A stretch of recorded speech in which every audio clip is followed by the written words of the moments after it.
I'll have a double whiskey, please. Just to ward off the chill of the evening. A double whiskey for Mr. Holmes.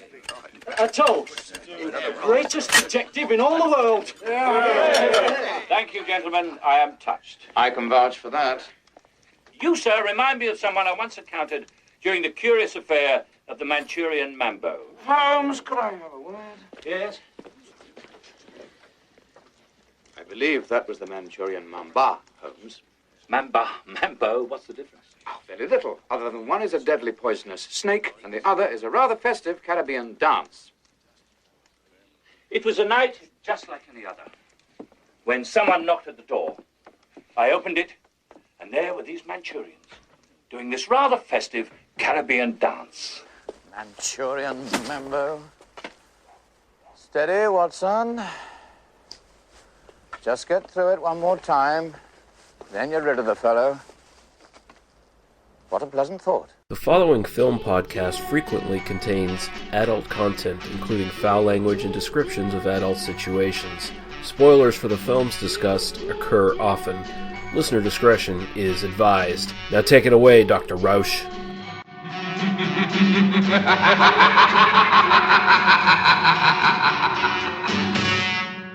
They must be destroyed on sight.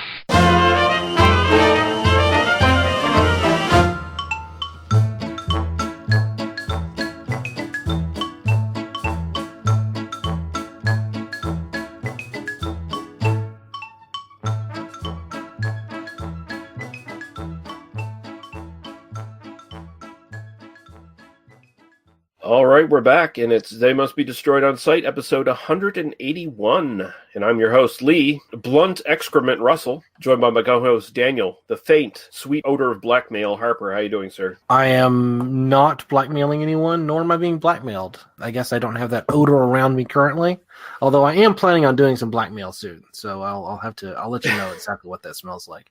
I suspect it's going to smell like a combination of rotten fish and ozone. That's my guess. All right. And we are once again joined for this nice little series on Sherlock Holmes films we're doing by Jack, Artie Morty Graham. How you doing, sir? Fine, thanks. I was just wondering what Daniel has on me. What don't I have on you, Jack? That's really the question. Yeah. So we've got two more Sherlock Holmes adaptations here to get through in this episode, and then we're going to finish off our series with the two Robert Downey Jr. ones, the Guy Ritchie films, next episode. But before we get into what we're doing tonight, I just want to mention briefly that I am on the latest episode of Get Soft with Dr. Snuggles, which is a softcore podcast, covers silly softcore films and serious softcore films and everything in between. And we did a silly one called Embrace the Darkness 3. That's what it was, yeah. It's a sexy vampire movie, although none of the vampires in it are remotely sexy, but that's fine. And I'll put a link to that in the show notes for anyone who's interested in checking it out. You should check it out. It's an excellent podcast. We do have a few comments here to get through. First off, we've got a couple of YouTube comments, and we're back to the usual stuff, not the good ones. I was afraid Jack wouldn't get this experience properly. So. Well, we do have one good one, but we'll save that for last. So Mark Galetti on our Bring Me the Head of Alfredo Garcia episode says, "Why can't I find the movie?" You didn't Google properly. That's all you had to do. But because you clicked on something called TMBDOS. Episode something or other about Bring Me That. That's why. On our Slither episode, someone called Pretty Mary said, "Find please this movie completely and send please?" ?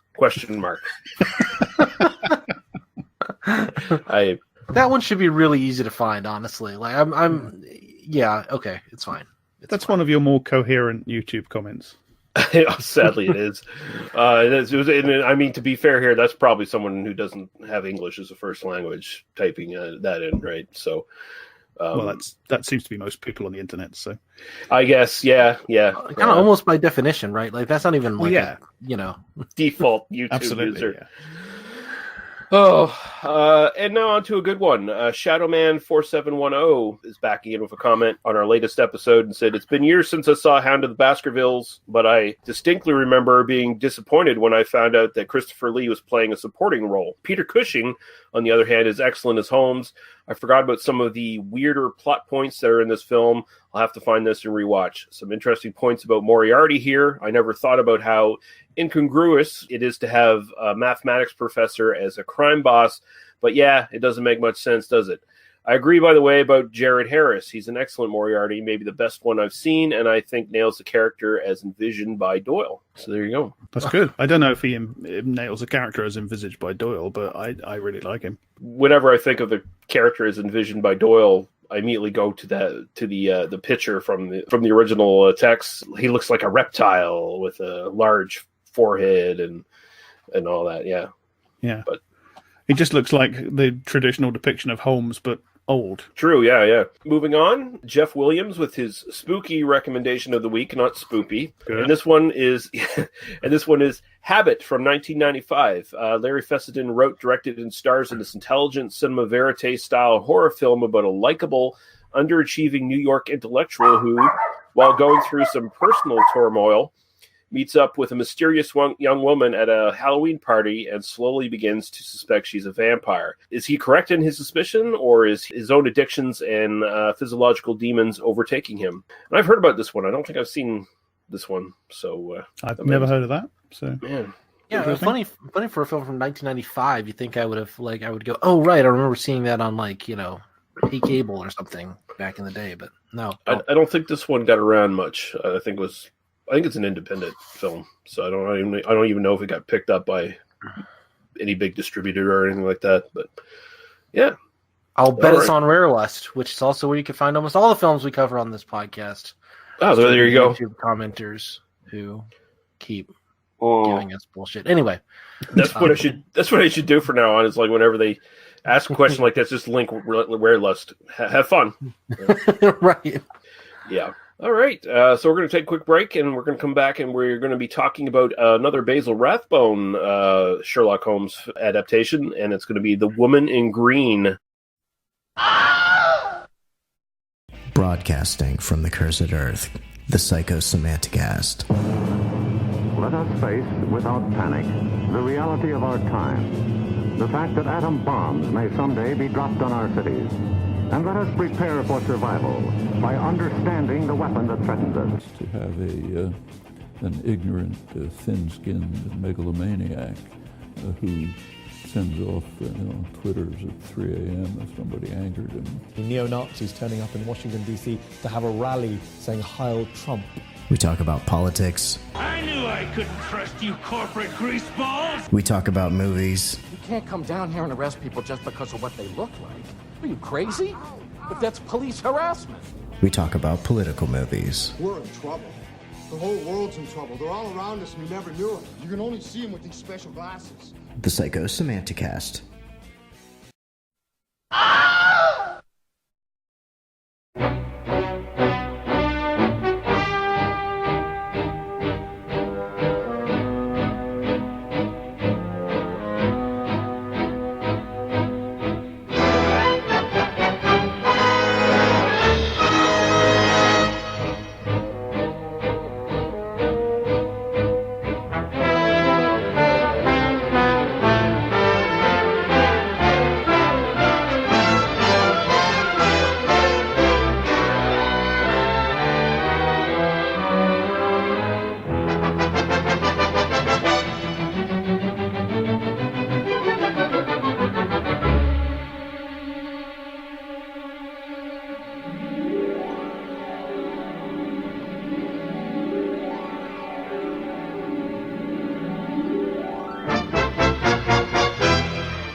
The Woman in Green from 1945. Another Jack the Ripper, if you ask me, a homicidal maniac. No, Watson, in the case of Jack the Ripper, there was one thing in common. His victims were all from one walk of life, living in the same section of the city. In this case, the murderer chooses his victims from all walks of life and from different sections of the city. No, my dear fellow, this is not the work of a homicidal maniac. It's something infinitely more sinister. With no effect at all.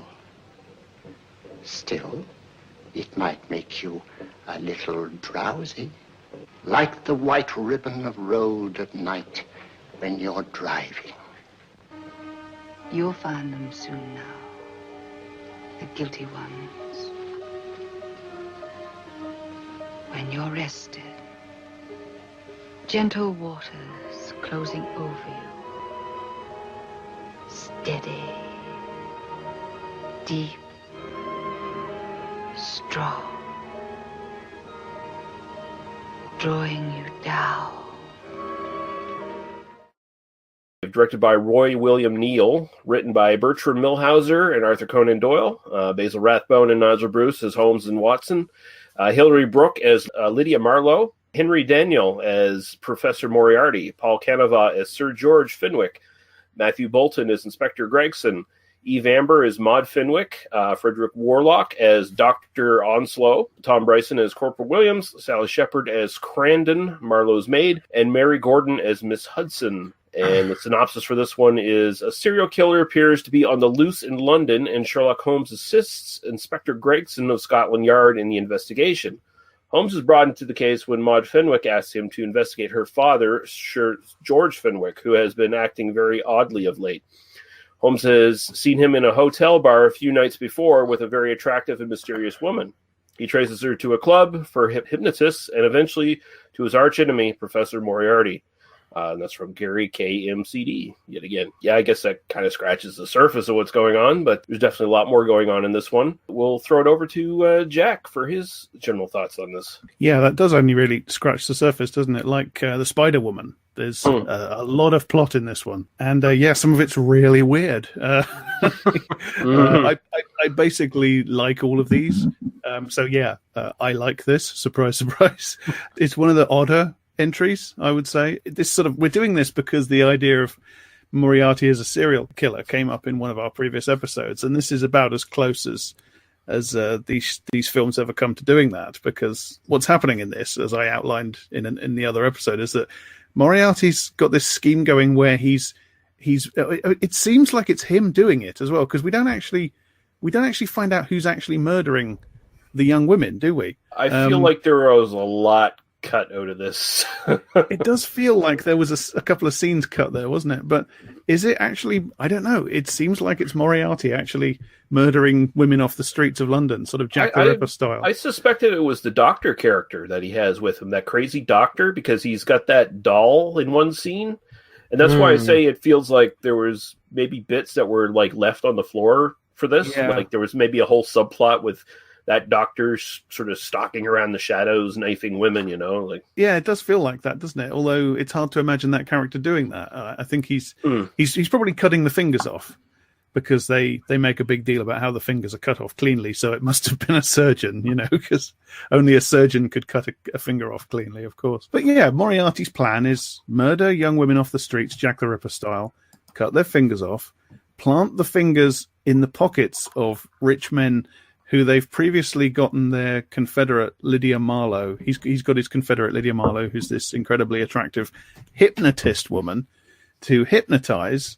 So I'm losing the thread even as I'm recounting it. So the guy she's victimized and hypnotized, he's lost his memory. So he wakes up with a finger in his coat. So he thinks he must be the murderer. So then Moriarty blackmails him. That's it. That's Moriarty's brilliant plan this week. It's very overcomplicated, isn't it? Because it it's is just like, isn't it? Yeah. Why don't you just outright hypnotize them and get them to empty their bank for you? Well, yeah. Or hypnotize them, get information out of them about like some nefarious deed they've done in real life, and then just blackmail them for that. Yeah. But or just do some, you know, it's like, yeah, this plan totally requires us to murder a bunch of women and cut their fingers off. Yeah. This is not for any reason of myself. This is an essential part of this plan, guys. That's it. We are required to do this. You do get the feeling that Moriarty's... You have very good reasons for this. You just don't understand it. Because you're not the criminal mastermind. That's right. Trust me on this. It's completely. I'm not. You know, I don't want to do it because I enjoy it in any way. It's an essential part of the plan. Yeah, absolutely. It does seem a bit overcomplicated. I don't know. I'm not a criminal. Maybe this is how it works. The film hinges a lot on the idea that you can't make a hypnotized person do something that's fundamentally out of their character, which I suppose is why you can't get rich men to hand over all their money. I don't know. One of my favorite things in the film is the business with the guy that Moriarty sends to assassinate Holmes, and Holmes explains that that's the devilish trick. You know, the guy is an army sniper, so it's not out of his character, which I think that's really good. Which in some ways it's kind of an improvement on the original material, because that bit is kind of an adaptation of stuff from The Empty House, which we talked about. There's a little bit of final problem in Empty House in this kind of, and then the rest is all original after that, pretty much. Yeah. I think that one of the funny tics these films develop towards the end, and this is one of the later ones, is they start beginning with these long prologues that don't have Watson and Holmes in.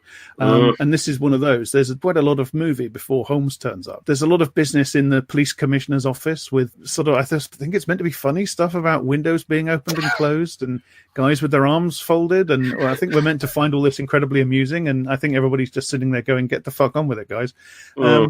Yeah, and then Holmes turns up, and it starts off quite somber, doesn't it? The tone at the start is quite serious and somber, and there's lots of stuff about guys getting upset about young women being murdered, because they're just helpless little things who can't look after themselves. Yeah. Lovely period sexism. Yeah, it's how dare they pick a pretty one? Jeez, why can't they? Exactly. Why can't they kill like the unattractive ones at least? That seems to be sort of the attitude that some of these guys have.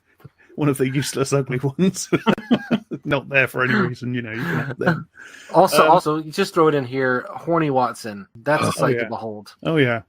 That's a running theme in these movies. Watson just openly salivating over women a third his age, He's almost going awooga. That's right. Yeah, his bow tie sticking out and steam coming out of his ears and stuff. Yeah, thankfully, we don't pair age-inappropriate men with young women in movies these days. That's all over. Oh, yeah, that never happens. No. Yeah, so it's a weird one. I like a lot of stuff in it. I like the somber atmosphere at the start. I like that there's a more serious detective, Scotland Yard detective, because I love Dennis Huey's Lestrade, but it's nice to have a break from him and have a slightly more serious copper in it. You have the lovely Henry Daniell, wonderful Hollywood sinister man Henry Daniell as Moriarty, although he is phoning it in a bit, but it's still Henry Daniell. So that man can frown. He's got a large mouth. Yeah. I love the surreal hypnotism scenes as well. One of my favorite things in the movie is the peculiar way they shoot the reflection. Because the way she hypnotizes guys is by getting them to look at a bowl of water with flowers floating in it or something. Mm-hmm. And they do some lovely business with showing us the reflection of her and the guy she's hypnotizing in the water of the bowl. And it's shot really weirdly. Because if you look at it, what they've done is they've shot her and the man, because it happens a couple of times, from above. Yeah. And then they've projected that onto the water of the bowl, so it creates this very weird, surreal effect. I like that as well. So yeah, it's a funny, weird, dated, uneven piece, but there's some interesting things in it, and I like it a lot. Daniel, I think it improves on the original Doyle, or at least sort of the adaptations that we've seen of the original Doyle in a lot of ways. I found it more certainly with the stuff from The Empty House. Yeah, it's an improvement. I think. Adding this sort of like serial killer element, I mean, it reminded me of The Lodger. It's made around the same time. I think like a year later, at least that version of The Lodger, the Laird Krieger one that we reviewed. It has some of the same kind of tonal issues as that does, and it strikes me as they're basically doing Holmes as Noir, and I'm kind of down for that. The hypnotism stuff. I mean, the sort of like. Well, we know this guy, prominent noses and prominent men, I think was an interesting bit. Just yes, Holmes, you and Julius Caesar, very similar characters. There's a whole book in that probably, but no, I like this. I think it's interesting. It didn't grab me the way that some of the other ones have. But I thought it was enjoyable, kind of a mixed bag. I wish it had been a little bit more of that kind of like more serious serial killer look from the beginning. I mean, I kind of like got this was going to be Moriarty pretty early on. I think because we had discussed it, and I was like, oh right, that's this one. Okay, I get it. And I wish it had not quite gone in that direction. I wish it had kind of, you had to kind of track down some random serial killer or something. I wish it had been a little bit more, maybe like a 7 kind of thing. But yeah, I think it works pretty well. I do really like the scene between Moriarty and Holmes in Holmes's study at 220 Baker Street. I really love the performance there. I like that Moriarty isn't even pretending that he's not the guy. He's just, well, you can't prove that, so whatever. I like that they're just kind of really open with each other. I like that Moriarty has the line something to the effect of, so why didn't you just shoot me? And Holmes is like, I would have, but you've got Watson, and I know that. So it's like there's no there's no sense of maybe I shouldn't just murder a man in my living room. It's like no, I would have. I totally would have. You were right to take precautions against that. Yes, that is correct.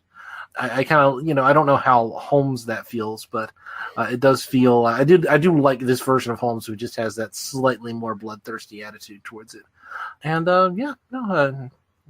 hypnosis is kind of bullshit. I kind of hate using hypnosis in any story, but it's 1945 and it hadn't quite become the trope that it is.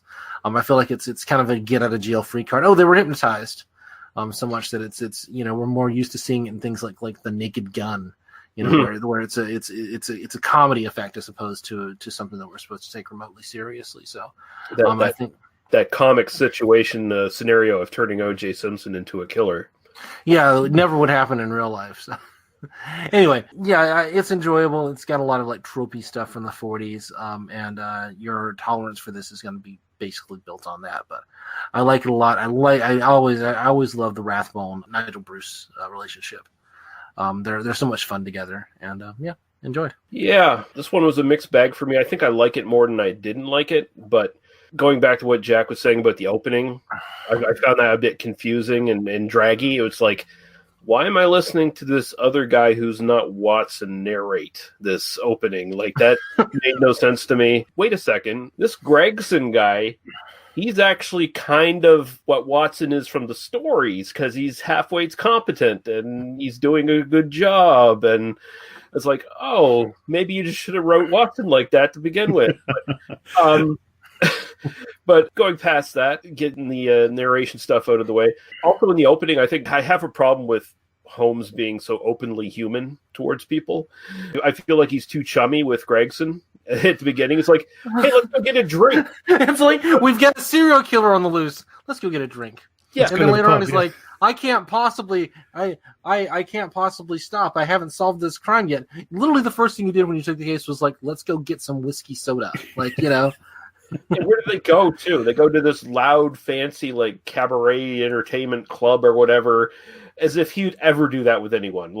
I don't care what adaptation you're doing. It's that's not a place Holmes. Maybe he's flirting with Gregson. Maybe that's what's going on here. Maybe he's trying to get him a little drunk, get him a little, and then say, hey, I'm a bit tired of just Watson all the time. I fancy something a bit different. Their conversation is a bit loaded. There's some innuendo in there, so maybe that's it. Also, it's weird because they show up to this place, and it's literally the place where the next murder is about to happen. Yeah, nice coincidence there. Yeah, that's the only reason for Holmes and Gregson to go and get a drink. They write that. Oh, let's go and get a drink, so that Holmes and Gregson can go to the bar where Holmes and Gregson will then see the woman in green and Sir George across the way. And the thing is, there's no need for that whatsoever because the solution to the mystery, nothing in the plot, nothing in the story hinges on them having seen that. If you need Holmes, because in these, Holmes is basically just supernatural. So if you need Holmes to know something, Holmes can just look at a bit of fluff on the floor and know everything he needs to know. So you don't need Holmes to have seen the woman in advance. So they write this entire scene for plot reasons when there's no need for it at all. If you want to show us the chat up stuff between Lydia, the woman in green, and Sir George, you can just cut to that. Holmes and Gregson don't need to be there. So there's some real sort of half-assed craft on display there. The script writers are thinking, oh yeah, that's clever. We'll have Holmes and Gregson go to the bar so that leads us. And you say, no, you don't need to do that. Don't bother. It's a very subtle thematic choice to show the connections between this life of crime and it's kind of a high and low society sort of analysis here. It's actually quite clever. You're just not smart enough to get it, Jack. I feel bad for you. Holmes knew from the beginning that's where criminal hypnotists have drinks. and he intuited from the ether around him that hypnosis was going to be somehow involved with this. He didn't have to go to the hypnosis club. He just did that to fuck with Watson. Like he just, I want to get him hypnotized. I just want to see him take his shoe off and quack like a duck or some shit. Like whatever they come up with. I'm fine with anything. But yeah, I do like that scene. Yeah, no, honestly, like Jack was saying, it seems like there's about a million things going on in this, which makes me feel like this is one of the ones I kind of wish was stretched out to like almost 90 minutes, just because there's other stuff going on. Like it feels like with two interesting villains like Moriarty and Lydia or whatever her name is it Lydia Marlowe? Lydia Marlowe. Yeah, a name that couldn't clearly be noir inspired. No, but it feels like each one of them deserved their own movie. Like it feels like they should be pitted against Holmes in separate films. And so I feel like they're kind of fighting for screen time between the two. And if maybe they had a bit more time, they could stretch that out. They could bring that creepy doctor in and actually explain what the fuck he's actually doing instead of like giggling about the chance he gets to stab Holmes with a knife to see if he'll flinch or not under hypnosis or whatever. Also, maybe the reason they cut some of this stuff out, and I'm honestly, I'm kind of convinced that some of this stuff probably was in the script and they cut it out before they started filming, is you don't see any blood. And clearly a guy gets a needle stuck through his hand to demonstrate that he's under hypnosis. And they pull the needle out, no blood on his hand, no entry wound, no sign of anything. Holmes is apparently stabbed in the back of the neck or something like that by the crazy doctor to prove that he's hypnotized. No blood, turns right around, neck looks fine. So that kind of stuff bugged me a little bit. And it feels like, the censors kind of cracked down on this quite a bit, right? And that's also why you don't get a lot of scenes of women being stalked and murdered, too. It is a bit sanitized, isn't it? Which is weird because this is one of the ones, this happens in quite a few of these Rathbone ones. There is some weird undercurrents to it. There's some weird things happening that they don't really need to be there, like the business with that funny little doctor and his creepy dolls and stuff. It's the whole business of chopping the fingers off. It's weirder and nastier than it needs to be for what it is, which is boys' own B-movie stuff. And yet. Yeah, you do feel like there's an even more disturbing version of this. Maybe only with 2 or 3 extra scenes that got left on the cutting room floor somewhere. Yeah, I think the combination of serial pulp stuff and film noir elements in here, they work really well. Like the print I watched off YouTube was obviously the Blu-ray version or whatever, super cleaned up. Looked great, looked pretty much on par, although maybe a bit lower rent than The Lodge or the other Laird Krieger film that we did. Hangover Square, yeah, thanks. Kind of had that same look. There's a Dutch tilt looking at Holmes. just had this moment of Hangover Square, which was based on a novel, which was set then contemporaneously in the 1940s. Mm-hmm. But the film was set in 1880 or whatever, versus this, just the other way around. Anyway, sorry, go ahead. That just occurred to me. I mean, there's great shots in this. There's the overhead shots, especially when Holmes is out in the balcony, that really do kind of I was feeling a little nervous watching that, oh shit, he could fall off of there, it was actually effectively done. There's a Dutch tilt in the hypnotist scene where we're looking at Holmes and by a skewed angle, which I thought looked really good. And then what Jack was saying with the reflection in the little dish of water or whatever with the flowers and stuff. A lot of thought behind just the visuals in this one, which I think just makes it heads and tails above, for me, all the other ones of the series we've seen so far. So, overall, I like this a lot, even with my minor quibbles with it. But I think it's one that repays a couple of viewings. There is some stuff going on under the surface, some queasy notes, and as you say, some nicely shot stuff. Particularly, I would say the business with the reflections in the bowl during the hypnotism sequence. That's a bit sort of proto Hitchcock surrealism. You know, it's a little bit.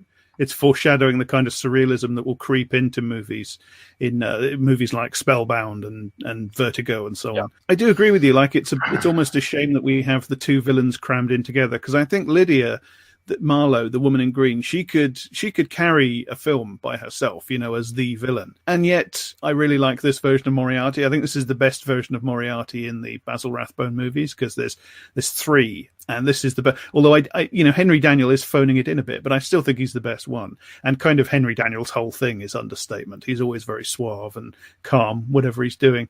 So I do like the meeting scene where him and Holmes have their discussion in Baker Street, which some of the lines from that are from the original text, and there's a real feeling of sort of old frenemies, you know, speaking in a language that they understand, but anybody else listening in wouldn't quite get all the hints and notes of it, you know.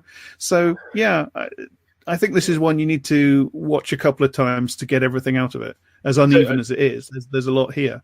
Yeah, Watson definitely wouldn't get that conversation. He's the stupidest I've ever seen him in any of these movies. Like he's not only stupid in this movie. He's rude as fuck. Like he's a jerk. One of the stupidest versions of Nigel Bruce's Watson. As I say, he does. There's no blood. But... There's no blood in his brain. That's the problem in this film. Literally, the only thing he does is he sees the pretty girl, Eve Amber, as Maud Fenwick. He sees the girl Maud, and he's just completely unable to think for himself any longer. When they even when they either they're talking about her or they're talking about Marlowe, and he's like, "Oh, blonde, you say? Very nice. Do you have her number?" And it's like, he's just, every time he gets shown up, he just starts protesting under his breath, like that uncle you really hate in your family, who's a loudmouth and a busybody, and he gets put in his place. He's like, "Whoa, never hiding behind the curtain, wasn't he?" And so, but he thinks Dr. Watson's going to get Me Too'd. That's what's going to The thing is that the uncle who does that, you know, he does it in response to his wife telling him off, and they're incredibly old married couple in this one, Holmes and Watson. They really like extra super duper old married couple. And I did find it funny, like how Lydia Marlowe at the end, she seems pretty okay with getting caught and taken away. Like, you're going away for murder. Like, you're an accessory to murder.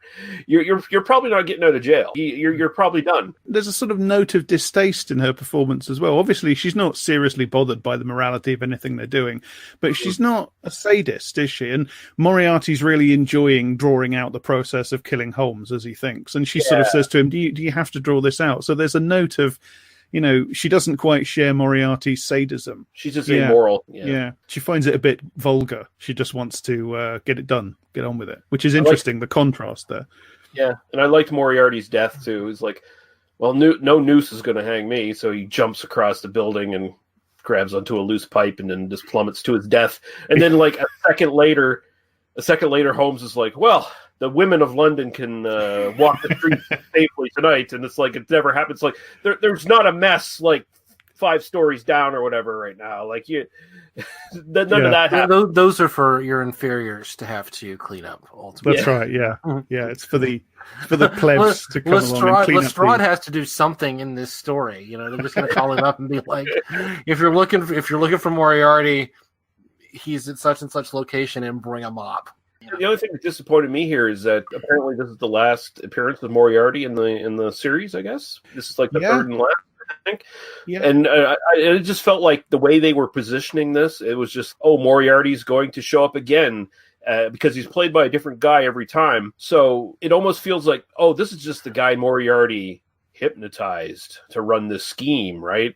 And then the real Moriarty's is still somewhere in the shadows lurking, and he's going to show up next episode or whatever. Well, as I always say, you know, Moriarty's just regenerated since the last film, and it kind of works the same way, because you could bring Moriarty back after this. It doesn't matter. You know, 15 people see him plummet to the pavement and turn into pizza. It doesn't matter. Just bring him back, played by a different actor 4 films down the line, and say, so you did survive. Okay, fine. Moriarty's back. I mean, why not? I mean, it worked for fucking Blofeld in the Bond films, so yeah. You say, oh, that wasn't the real Moriarty. He was actually hypnotized, and I'm like, didn't the Sherlock series do that? I feel like the Sherlock series would have tried that. No, they're way. That actually makes too much sense for the Sherlock series. That's a little bit too straightforward and reasonable. Yeah. Well, the Sherlock series, I mean, I've never seen any of it, but going by who wrote it, they would do, this Moriarty guy, it's not really Moriarty, it's a guy hypnotized. Oh, no, it's not actually. It is a real Moriarty. Actually, no, it's his identical twin. Actually, no, it's the real Moriarty. Actually, no, that was the real Moriarty, but now we have a new Moriarty who's taken the place. But that second Moriarty, who we thought was the replacement, was actually the real Moriarty, but no, actually, he's also hypnotized. And there's this third guy, and he's also a trans dominatrix or something. Irene Adler is a sexy dominatrix too. Because. And you can just replace it all with an hour and a half of Stephen Moffat waggling his dick in the camera, and that'd be the same. I love the both the subtle and not so subtle shots we've taken at that shitty series throughout this whole series. And as I repeatedly say, I've never seen it, so it might be really good. I don't know. I've seen the first 2 seasons, and I'm very happy I stopped there. That's the first episode was pretty good. It was promising. Actually, the second episode was pretty good. And then once Moriarty comes in, it's done. It's just done. Which anyway, kind of goes back to our what we were talking about last episode, where Moriarty's basically bullshit, and you don't need him. Yeah. Yeah. If you're going to do Moriarty, just do him like the Basil Rathbone films do, which is in the Basil Rathbone films, he's just like a Batman villain in the old 60s Batman TV series, which is every now and again, the Joker would turn up, and that's fine. The Joker goes off and does something for a while, and you don't know where he is, and then he turns up in an episode, and then the Batman wins, and then the Joker fucks off for a bit, and then he turns up again. That's fine, and that's what the Basil Rathbone movies do. They basically just have Moriarty as this guy who turns up every now and again, and Holmes says, "Oh, it's Moriarty," and Watson says, "What? Really? Oh no, not Moriarty." And then they win, and then he goes away again for a bit. That's how you do it, because you just treat him like the pulpy recurring villain that he essentially has to be, unless you're trying to do it faithfully. And as we saw in the Final Problem Empty House one, that doesn't really work. No. So apparently, although he's not seen, this is the only reference to Mycroft Holmes in the entire Basil Rathbone Nigel Bruce series. And they basically just say, "Oh, he's got a house you can stay at," or whatever the fuck. My brother Mycroft has a place we can stay, or whatever. Like what? Yeah. Okay. Who would play Mycroft in these? Laird Krieger. Oh, yeah. I was thinking Sydney Greenstreet. Maybe, yeah. But I'm just thinking like Laird Krieger physically. Like that guy could pull off Mycroft, because Mycroft's supposed to be this lazy, overweight guy who just sits in the club and thinks on things and doesn't do anything, Yeah. So I don't know enough British actors from that period. I think like Fred McMurray, but I'm thinking that because of like Double Indemnity. Fred McMurray. I don't think so. Claude Rains? I think Claude Rains he'd overshadow or threaten to overshadow Rathbone, wouldn't he? It'd be too much to have them on. Very big. Yeah, that would be. Yeah, you don't need the fucking Invisible Man going up against fucking. Well, actually, I'd love to see Sherlock Holmes versus the Invisible Man. That'd be an interesting serial, I think. Wow, that might actually be a mashup that hasn't been done yet. You never know. One of us needs to write that. That needs to happen. Hollywood, call us. Henry Daniel, who did play Moriarty in this, he also played William Easter in a previous one in this series, and who was also another enemy. And he also played an ally of Holmes, Anthony Lloyd, in Sherlock Holmes and the Voice of Terror. The Voice of Terror is brilliant because it's completely unhinged, outright wartime propaganda. It's one of the.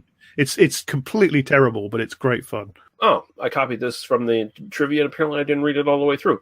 The Breen office ordered 2 cuts from the original script. First, the victims were supposed to be young girls. That was ordered to be changed to young women. Although Dr. Sinnel's bizarre doll fetish may be a leftover from the initial concept. So, yeah. that's creepy. Yeah. Okay, new Peter Lorre.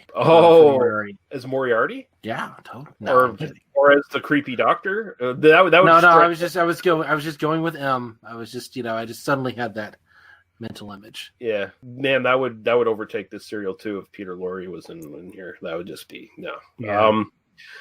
In addition, during the scene in the Mesmer Club, Watson was supposed to take off his pants, not just roll his pants. Like, that's whoa. Yeah, that gets a little too close to what we were talking about earlier with the Me Too shit. Yeah, and then in that moment, Holmes has the reaction that Watson has to the pretty girls. Actually, now I'm starting to get this, this mental image of Watson as being performatively ultra horny, like a 1980s like sex comedy blonde surfer guy, as a way of deflecting from the own suspicions of his own relationship with Holmes. Like, that's it. This needs to go into our Invisible Man. We need to write this as if it's going to be played by Basil Rathbone and Nigel Bruce, by the way. Yeah. And in the hypnosis session, the guy accidentally regresses Watson back into his deepest, most secret fantasies, and Watson starts, in the middle of the Mesmer Club, Watson starts talking about how he wants to be railed by Holmes.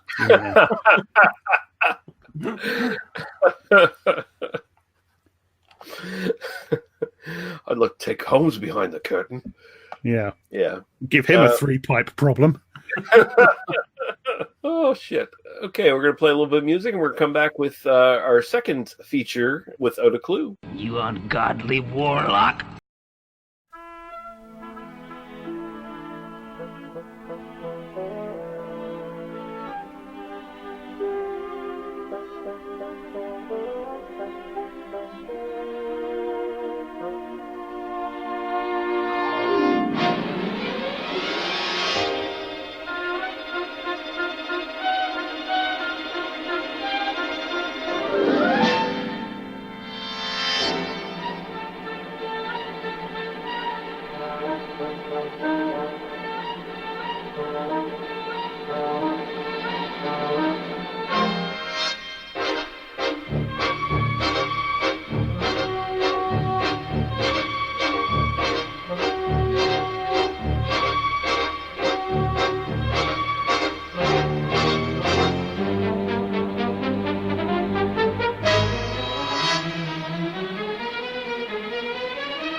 Without a Clue from 1988.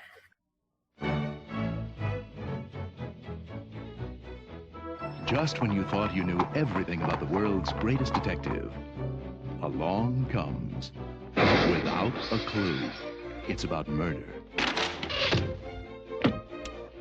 Moriarty! Are you sure he's not trying to kill me? Of course not. He knows you're an idiot. Thank God. Ah!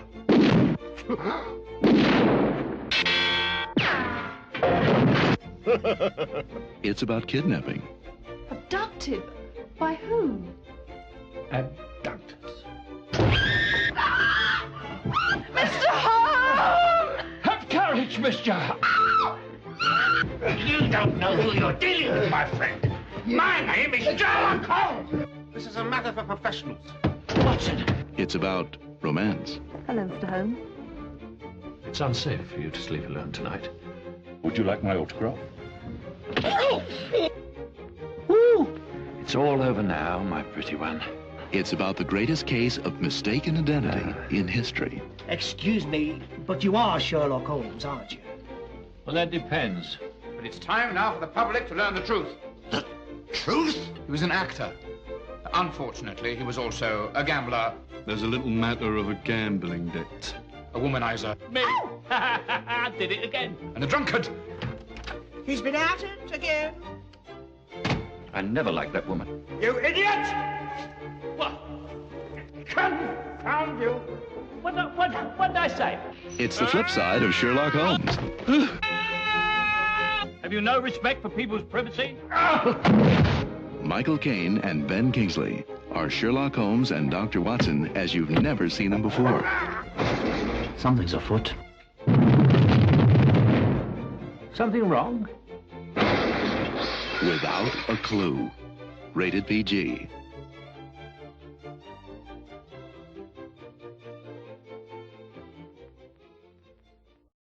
Directed by Thom Eberhardt. Interestingly enough, I saw a couple of his credits here.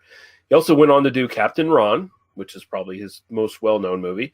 But he did two sort of genre favorites from '84, Soul Survivor and Night of the Comet as well. So kind of surprised to see his name doing this stuff too. Like, I guess he just sort of moved on from sort of like genre sci-fi horror to comedies and stuff.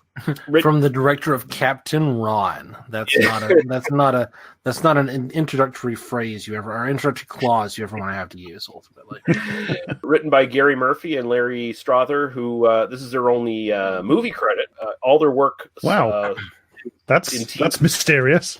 Yeah, isn't it? Starring Michael Caine as Sherlock Holmes, Reginald Kincaid, Ben Kingsley as Dr. John Watson, Jeffrey Jones as Inspector George Lestrade, Lizette Anthony as Fake Leslie Giles, Paul Freeman as Professor James Moriarty, Pat Keane as Mrs. Hudson, Matthew Savage as Wiggins, Nigel Davenport as Lord Smithwick, Tim Killick as Sebastian Moran, Peter Cook as Norman Greenhow, John Warner as Peter Giles, and Matthew Sim as the real Leslie Giles. We have a synopsis here.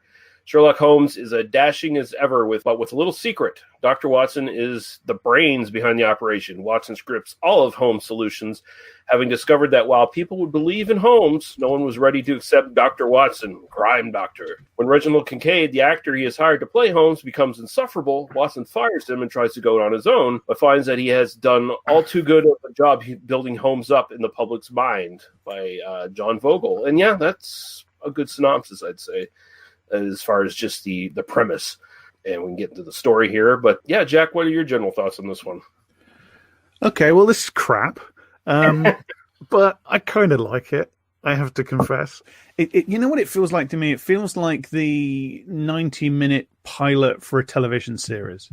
Oh, yeah. But with, inexplicably famous actors in the lead roles. Like, it feels exactly like that. It feels like it's the pilot for something that then went on to have, 2 or 3 seasons in the late 80s. There was like, sorry to interrupt, but there was a kind of a fervor in different production studios and stuff trying to get like a Sherlock Holmes series off and running around this time. And so there were a couple like Sherlock Holmes TV movies, like there was the Christopher Lee ones. There was 2 of those around this time. And what's his face from the Avengers is Dr. Watson. Patrick McNee.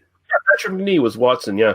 And then there was like a TV movie, like there was one of them was like CBS, a TV movie. Moriarty's descendant gets caught by Holmes, who was in like cryogenics for like 100 years. Yeah, I remember that. Yeah. That was Michael Pennington played Holmes, and he teams up with Dr. Watson's descendant, who's a woman. Yeah, and a woman doctor. I know. I watched it. It's fucking terrible. It is terrible, but it's one of those things I have fond memories of from being a kid. It kind of feels to me like the Doctor Who TV movie. It sounds that way. It's very much that era, yeah. Yeah, but yeah, go on, Jack. It's like Forever Night, but it's Sherlock Holmes. That's ultimately, But yeah, this is what this feels like. It's. I mean, there's obviously a budget here, and there's a good cast. You got Paul Freeman and Michael Caine in that phase of his career where he was too old to be playing the hero and too young to be the venerable mentor figure in a Christopher Nolan movie, which is what he does now. So he did a series of these films where he tries to, I don't know what his career goals were, but he seems to be trying to reinvent himself as a sort of cuddly comedic actor. He does the Muppet Christmas Carol and Dirty Rotten Scoundrels. And his career goal was to get a paycheck. I mean, he famously said Jaws the Revenge paid for his house or whatever. So says, have you seen, some fan asked him, have you seen Jaws the Revenge? It's terrible. And he says, well, no, but I have seen the house I bought with the check, and it's phenomenal. So, yeah.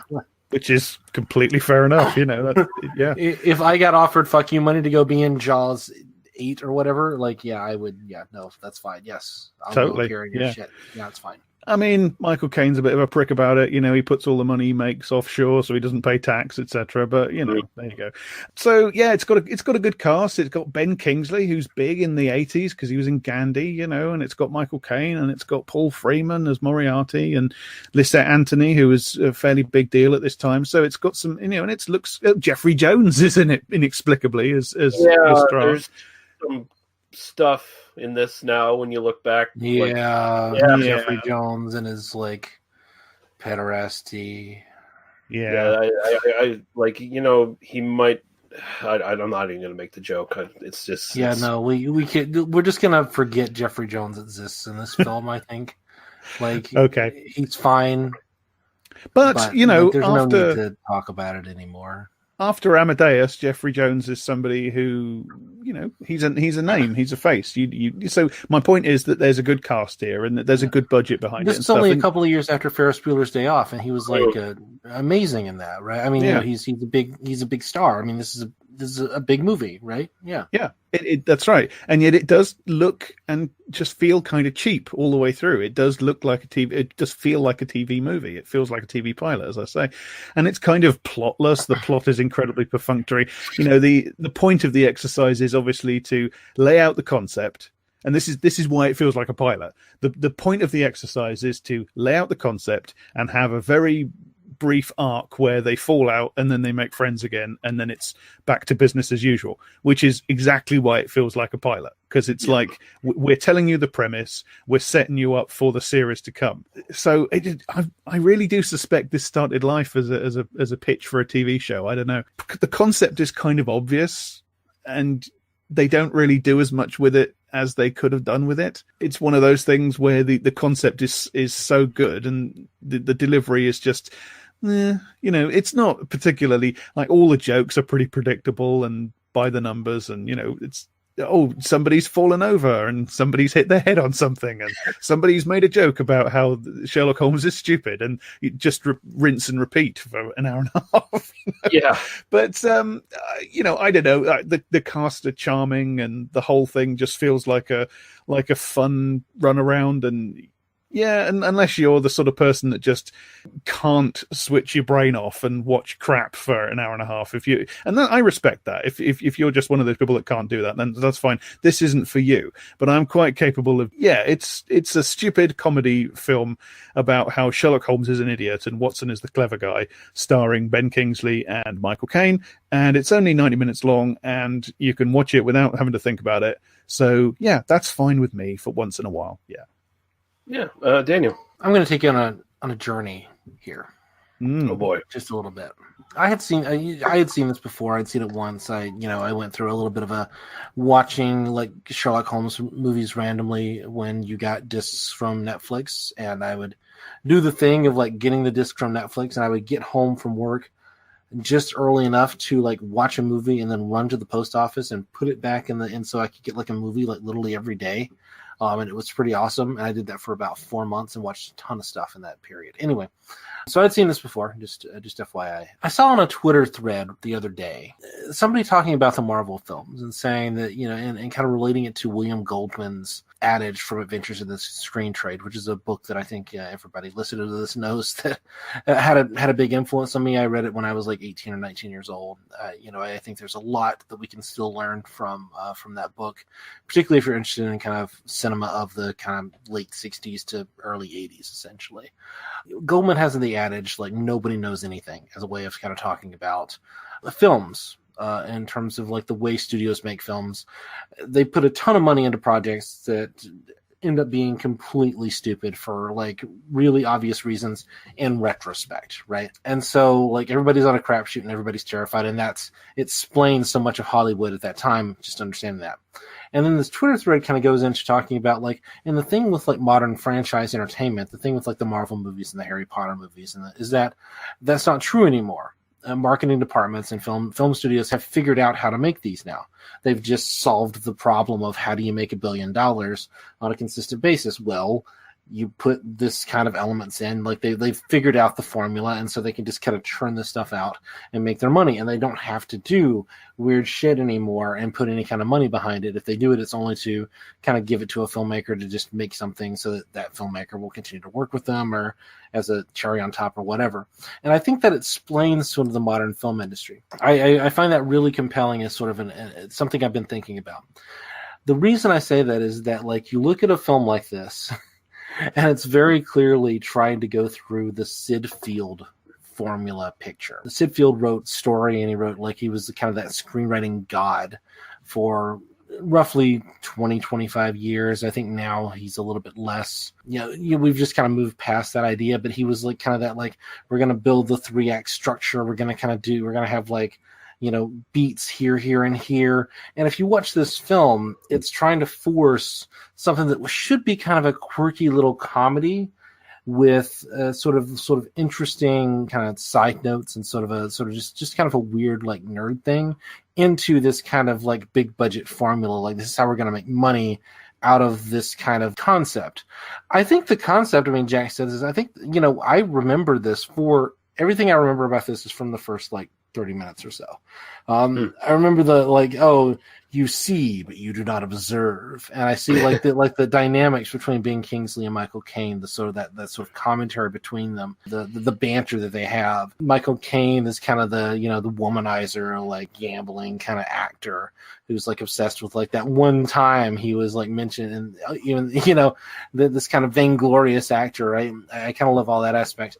All the like plot bullshit, you're right. It's complete nonsense. There's no reason it's here, except you couldn't just write a 90-minute movie that was sort of, Michael Caine and Ben Kingsley kind of faffing about solving crimes and kind of doing business with each other. You've got to do like a story. You've got to give it an arc. You've got to give it some kind of like overarching narrative.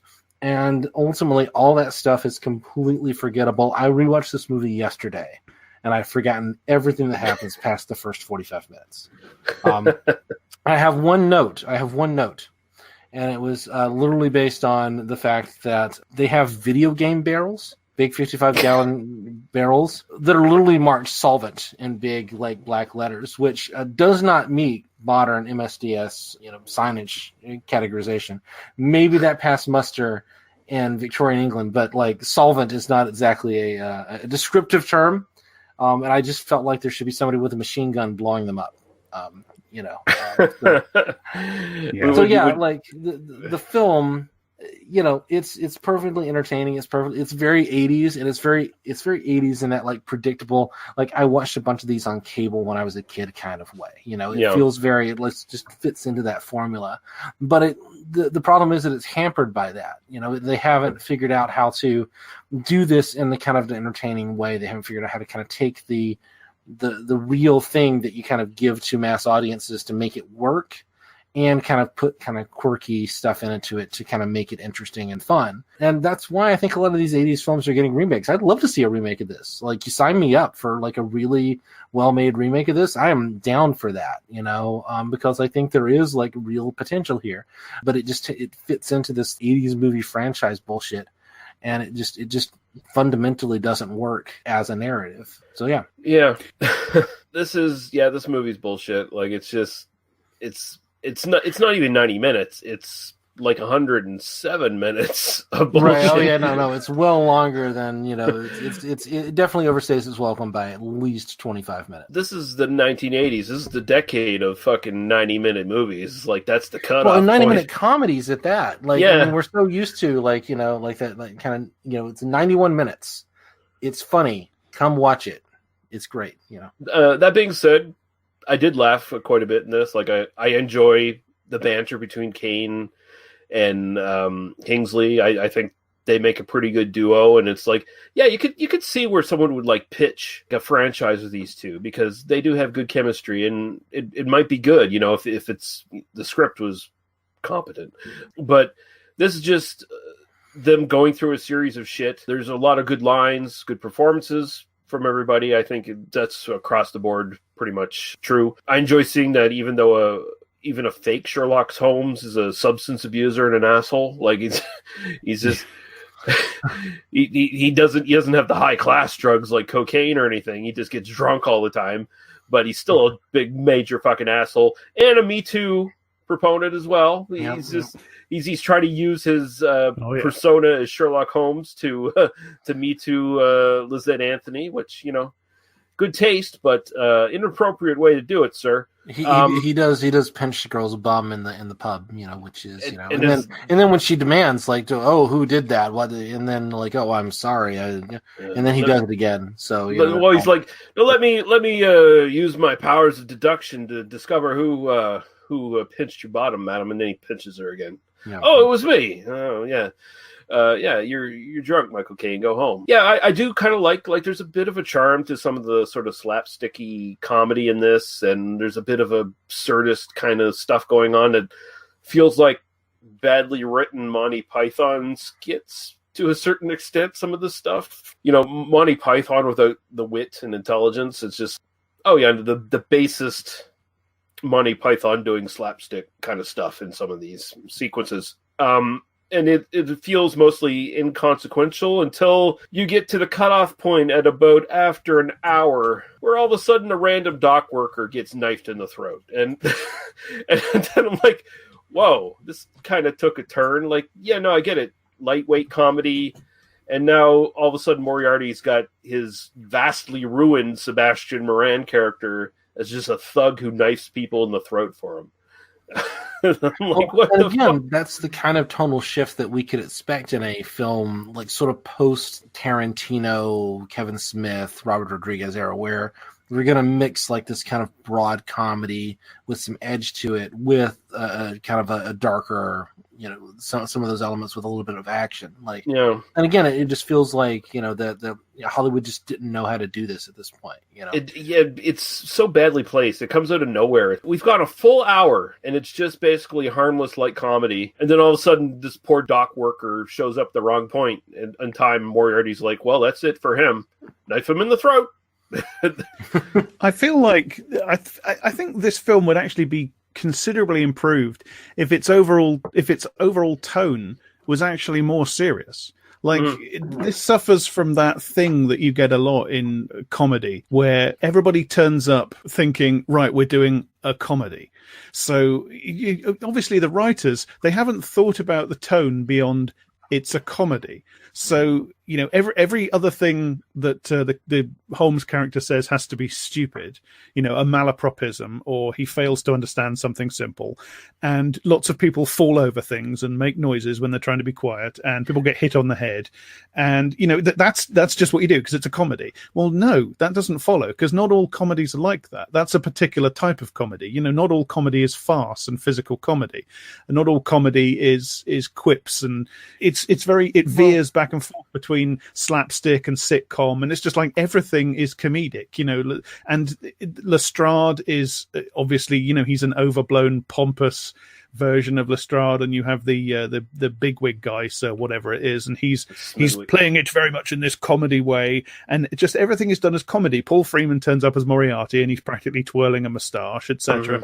Because everybody turns up thinking, right, we're doing a comedy, so we do those big comedy performances. And well, no, sometimes it works better if the sort of the basis of what you're doing is serious. You play it like it's happening in a realistic world, you know. Yeah.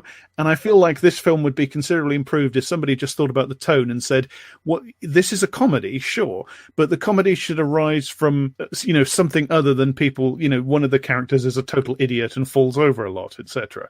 Well, I have two references here. Okay. One, Harold Zoid from Futurama. Why is there more moving going on in my movie? People need to be waving their arms in the background. Sorry, that's based on. You've got to just do comedy, so you just put bits in the middle of other bits. The other is David Mamet's, who has his own Me Too problems, et cetera, et cetera, et cetera. A book on directing, where he talks about, here's how you make a movie, and everybody thinks like the way you direct is you sort of encapsulate the theme in every single shot, and like kind of reinforce. And like the way you direct is actually it's built on like how you edit shots together and how you kind of build a narrative out of individual bits. And so the idea is you kind of figure it out as a like kind of Eisensteinian process. And the big like note that he gives is like the hammer doesn't have the nail doesn't have to look like a house. The nail has to look like a nail. And this is a movie in which every nail looks like a house, ultimately. Biggest problem here is, so Holmes is an idiot. And Jack is right here if it was treated seriously, because all the characters around him are idiots as well, except for Watson. Watson's just like this nerd who no one believes, Watson couldn't possibly be a fucking brilliant detective. That's another thing. We need a rationale for that. Why do people not take Watson seriously? And why does everybody just find Holmes incredibly impressive? It's the movie just kind of takes that for granted, that when Holmes and Watson walk into the room, everybody looks at Holmes and goes, oh, wow, he's amazing, even when he's obviously just making it up as he goes along. And Watson tries to talk to people and they just go, oh, who the fuck are you? And there's no rationale for why that happens. It just I think happens because the script requires it. I think there's a everybody's read the back of the book kind of problem going on. Mm-hmm. But also I think you could, again, if you were going to remake this, again, Hollywood, give us a call. I think we could make this, we could make $100 million and we could make this happen. Give us a call, because this is a series. Yeah, I know. Well, so the thing where I'm landing, sorry. Blumhouse, give us $5 million. We could make this fucking film. No, I was asking high so that they would then give us $5 million. And we would cheer, sorry. Like that's the, you fucked up my whole plan. But sorry, I'm like Ray ruining everything for Egon and Peter with the estate agent in the old fire station. So that's how you write a comedy in the 80s, by the way. Yeah. This is post Ghostbusters, so no, it's a thing. But everyone's like equally stupid as Holmes around him, and Holmes, he fucking exposes himself as a fraud constantly. There's no way a rational person would not go, wait a second, this guy's a fucking moron. Like, I think there's a narrative about the fact that the short stories have come to like kind of take over the reality of Holmes, and so they're looking at Holmes not because what they're seeing is that impressive. I also love the bit where, like, they look at Holmes and then he just kind of looks at Watson and he goes, Watson, note that down. Yeah. And then there's a moment in Woman in Green, which I watched after without a clue, where Holmes like nods to Watson and goes like, Watson, note that down. And I was just kind of in that kind of headspace where suddenly we're looking at, the version of A Woman in Green, which is made based on a story, a hypothetical story, which doesn't exist, that Watson wrote for Holmes. And so we're suddenly like, there are many levels of meta narrative that were going on in my head in that moment. You could totally see that like the whole thing is they've bought into the myth, and he's actually is a good actor. He comes in, he kind of does the thing. And ultimately, like, it's not that hard to impress people if you have two bits. Like there's a moment where, the crime doctor, which is a terrible branding as well, which is also just kind of part of the problem, right? The crime doctor, he kind of comes in and is like, I can tell you everything I need to know about you. I'm going to impress you and make you like convince you that I'm the one that I can solve your problem.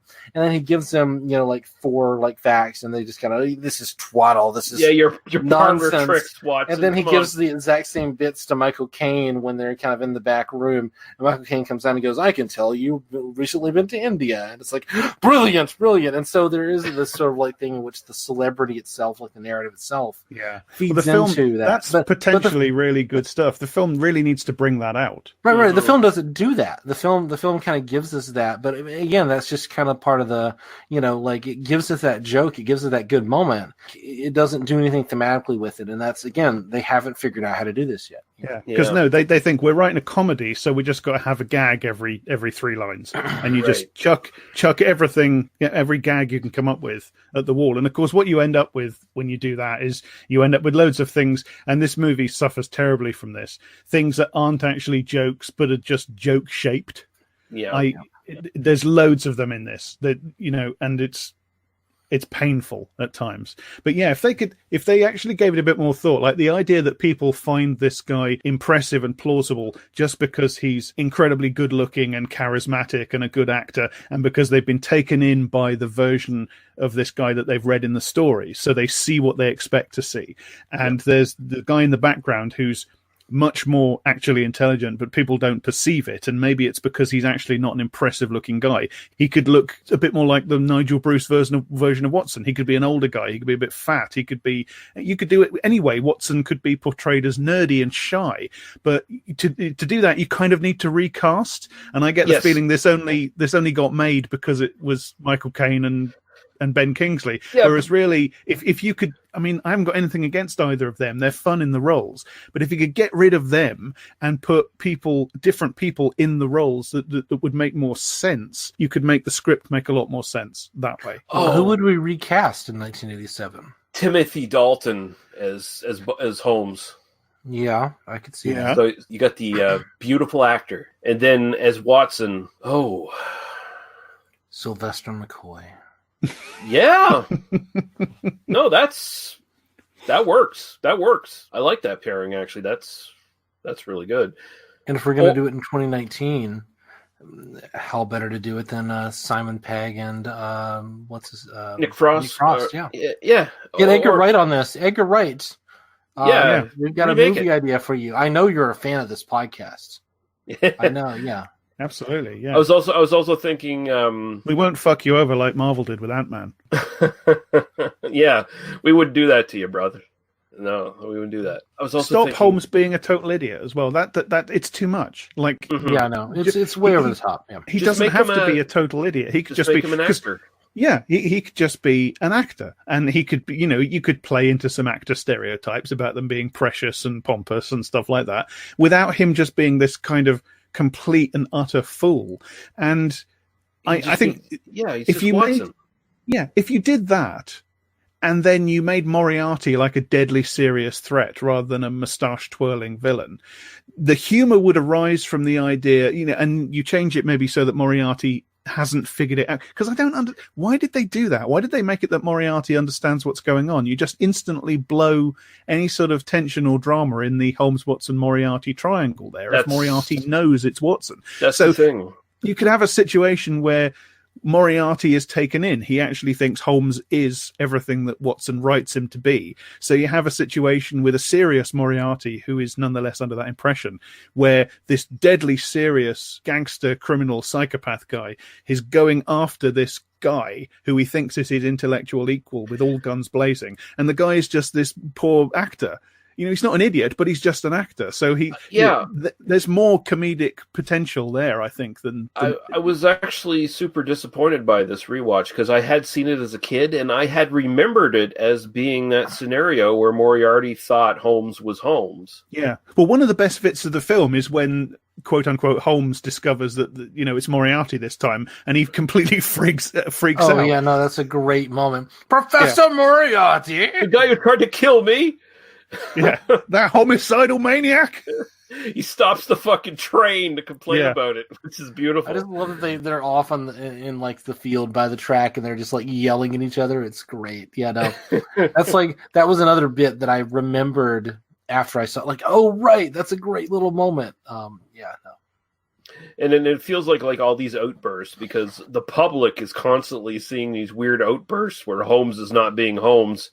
It feels like, oh yeah, that's where I should probably write in. He's got a drug problem or something. Like he's... No, it totally justifies the drug problem, right? It's like, oh yeah, he was just on cocaine when you saw that. It was out of his mind. Yeah, no. I will say, kind of funny when you look back at this, how this movie didn't foresee the fact that crime doctors, quote unquote, would be the most popular fucking thing on TV in the next 15 years after this, like with CSI and all that shit. No. No. It's just a branding issue more than anything else because crime doctor is traditionally, that means that's a doctor who is in the employ of the mafia. That's the crime doctor. He stitches up people who get shot in the streets and shit. Right? Although I could see a CBS show called like Crime Doctor, starring like kind of bland blonde guy in his mid-30s that wine moms want to fuck. And his team of assistants. Yeah. God, CBS, call me. We got a new show for you. Yeah. Well, you're basically just talking about a sexy younger reboot of Diagnosis Murder. So right, which which is their entire fucking lineup. You know, like please, God, can you imagine if we actually did get a call from CBS and I spend the next 15 years writing a terrible, even police if you're writing procedural. Even if you're writing scripts and you're getting rejected, it's not a bad job. You still get paid for those scripts. So, a podcast I've been listening to lately, Best Movies Never Made or something like that it's called, where they're just talking with people like script writers and stuff like that who've pitched ideas for movies that were never made.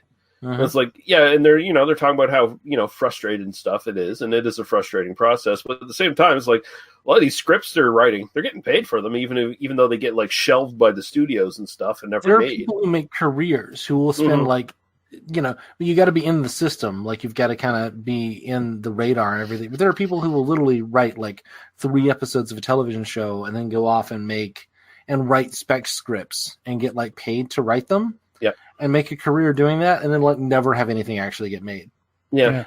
In fact, in some ways, that's safer because, if you get something made and it bombs, or the industry decides in its collective wisdom that it's bad, you then never work again. But if none of your scripts ever get made, then you're fine. You just keep on writing scripts and getting paid for them, and you're never in any danger. Yeah, you're that guy who got a buzz behind it because you almost had your script for the sequel to The Thing made or something like that. Yeah. The guy who wrote the Doctor Strange movie and is writing the sequel to huge movie was like a guy writing for Ain't It Cool News in like 1999.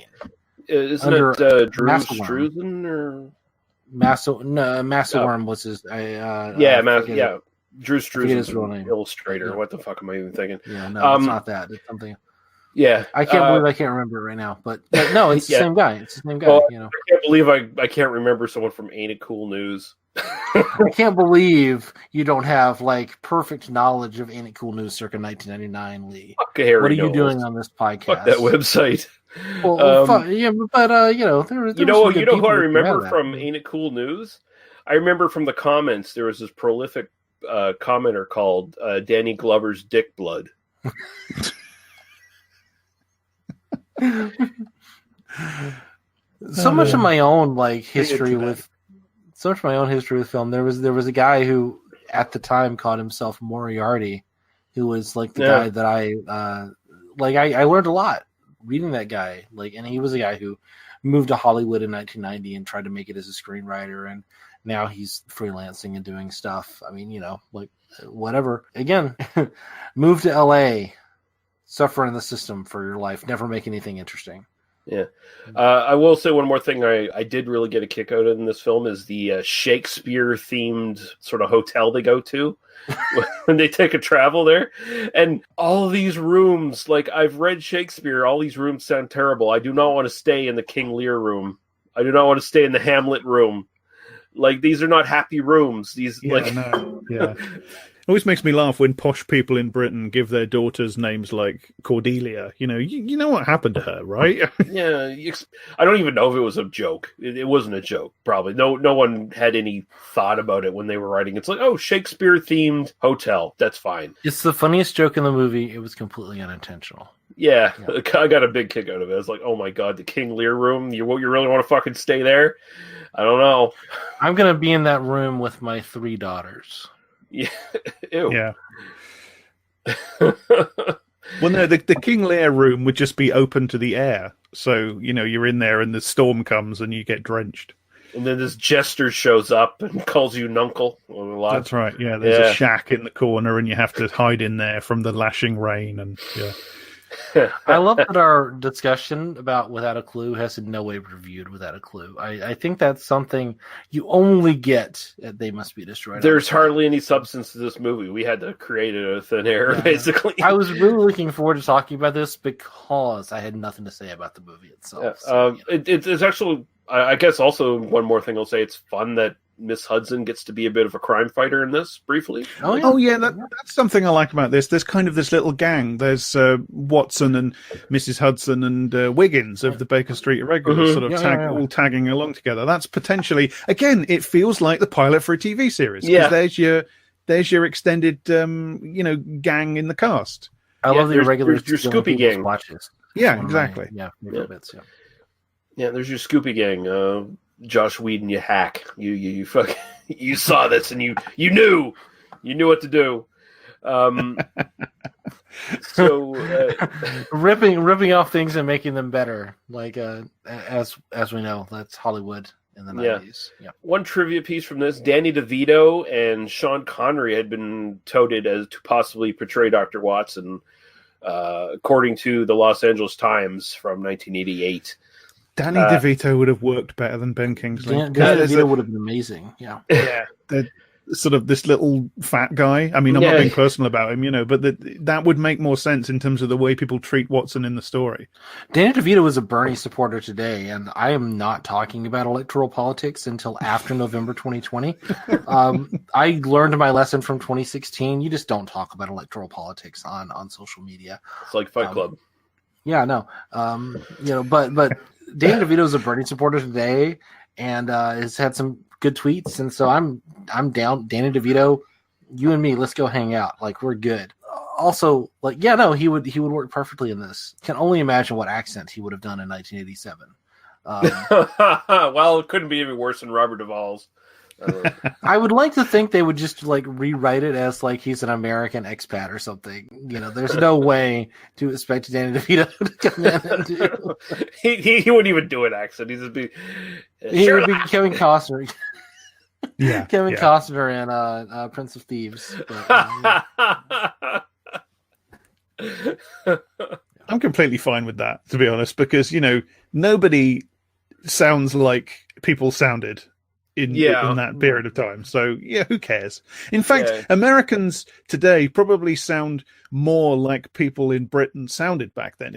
I've looked into this a little bit because I'm a bit of a Shakespeare buff, as you know. If you look at the way the plays are written, the way they're written tells you a great deal about how people pronounced words back then. And when the plays were originally put on, this is a bit after Robin Hood, obviously, but in the 1500s and 1600s, the voices of the people on the stage in the Globe Theatre in London, 1599 or whatever, they would have sounded probably a lot more similar to a modern American accent than to, a received English British accent today.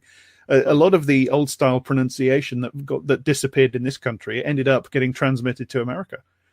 So, who the hell can say that Robin Hood wouldn't have sounded like he was from California? And was a really bad actor at the time. Yeah. Yeah. Box office for this, don't have a budget. And anyone want to take a guess at what the budget would have been for this in 1988? It's really hard to tell, isn't it? Because as I say, it's got nice sets and good shot location filming, and it's got a good cast, and yet there is kind of this aura of cheapness about it. Want to throw I would suspect $5 to $6 million, maybe. Yeah, something like that. Yeah, box office $1987. No. Yeah, that makes sense. Yeah. And box office was 8.5. So, and I think it got some good reviews. I think it was a kind of a mild success, maybe. It feels very much like that kind of middling, and again, just kind of looking at Hollywood in that era. You make 20 films a year, right, as a studio. Yep. 4 of them are bombs. 4 of them are huge or successes. They make a lot of money, and then the rest are just kind of middling. They basically make their money back plus maybe a video. Little extra. And then video was kind of a not new, but it was certainly not what kind of DVD and streaming is today. But it's the sort of thing. Did this? I don't know. Sorry, I'm not trying to extend this episode, but Lee, did this play for you on basic cable and stuff? Yeah, like I said, I did see this before as a kid. This was on TV a lot. Okay, it wasn't here. It wasn't in the United States, or at least in my market. I didn't it wasn't one that I kind of grew up with. But there were a ton of these movies that basically got sold cheap to TBS, where Ted Turner just bought the rights and just played it 3 times a week for 20 years. Right. I'm betting this probably did pretty well for video rentals. This is Yeah. the sort of thing that would have sat in the corner in the video rental place for years and years and years, and would have been rented out fairly frequently by, dads who have their kids for the weekend and need to give them something to watch for an hour and a half. No, I mean, or people good- that are good- just drunk and they need something to put on the television. And again, before Pixar figured out the family movie formula, before that, kind of paradigm existed, you need something that is, I can give this to my kids and it's entertaining and goofy, and Michael Caine sits and makes faces in it, and my 6-year-old will laugh at that, but also doesn't drive a spike into my eyeball. Yeah. I can also snigger at the jokes about Michael Caine wanting to fuck Lisette Antony, Yeah. and the inexplicable stuff at the end about the man in drag. What the fuck is that about? I honestly, I will admit that my brain kind of had drifted off of this movie by that point when I watched See, it. that's and why I came back in and went, I don't know what's going on here.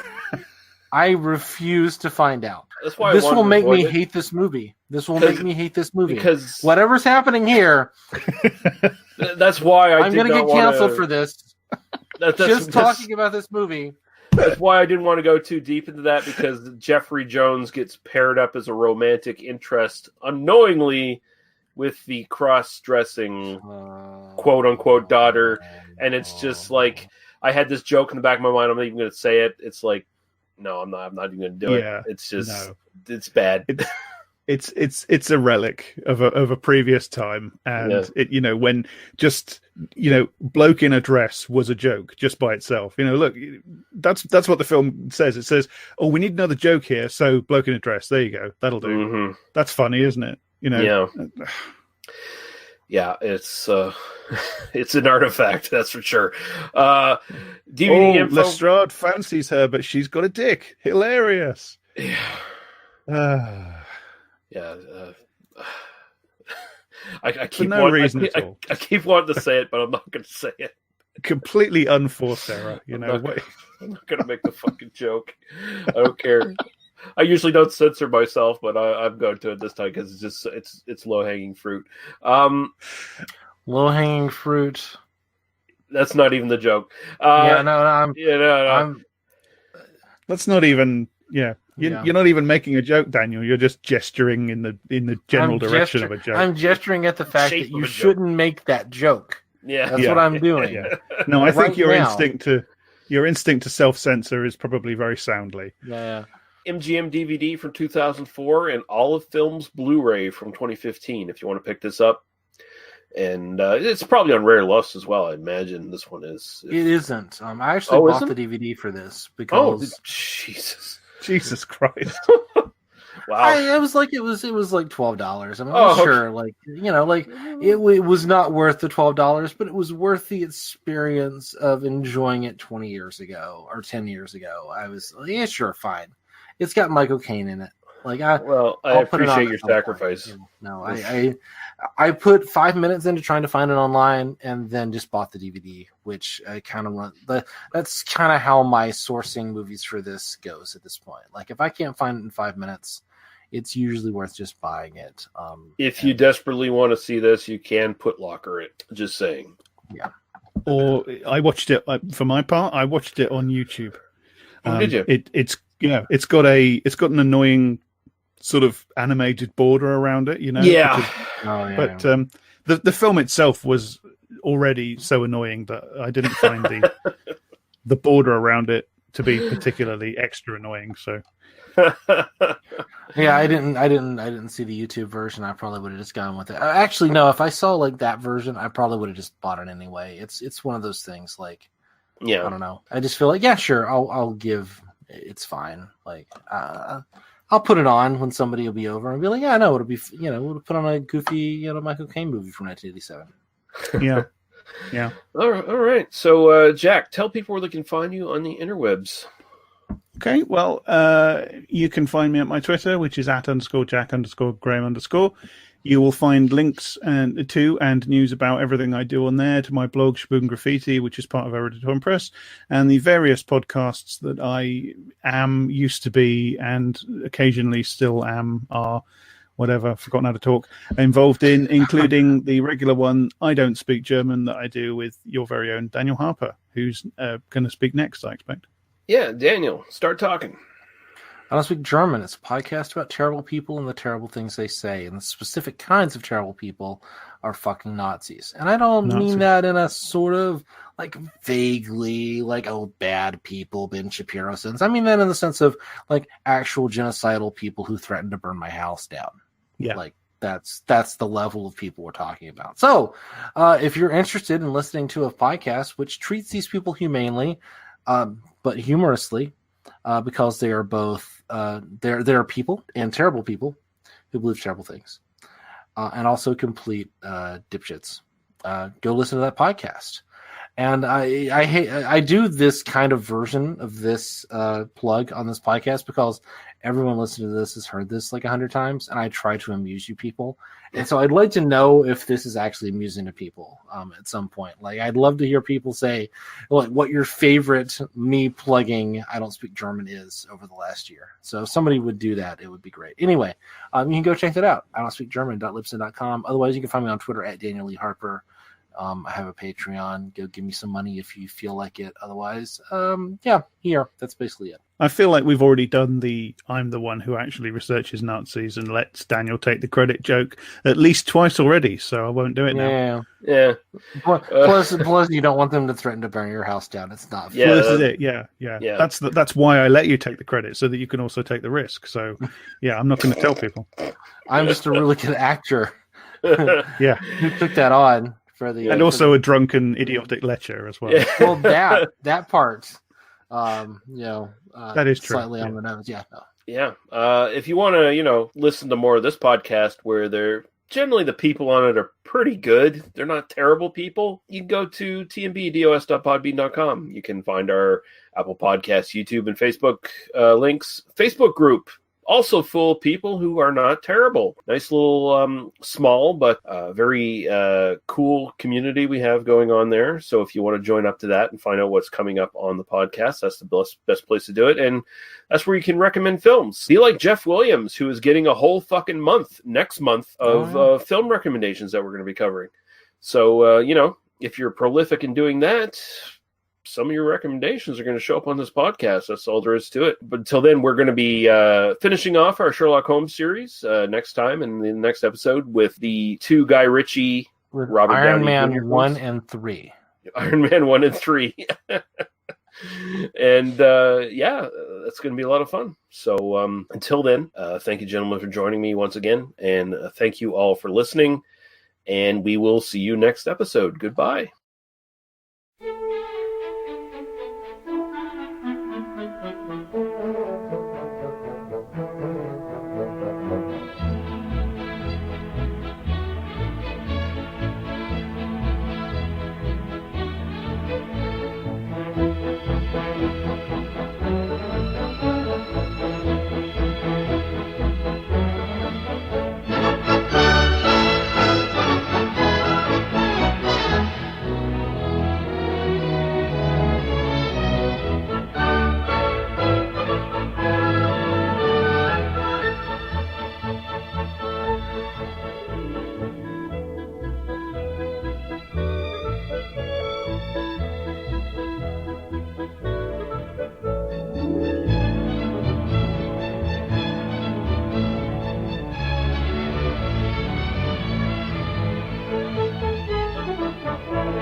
You have been listening to They Must Be Destroyed on Sight.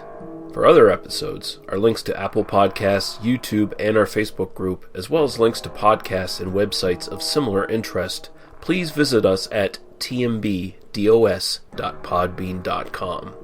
Thank you. Drive through.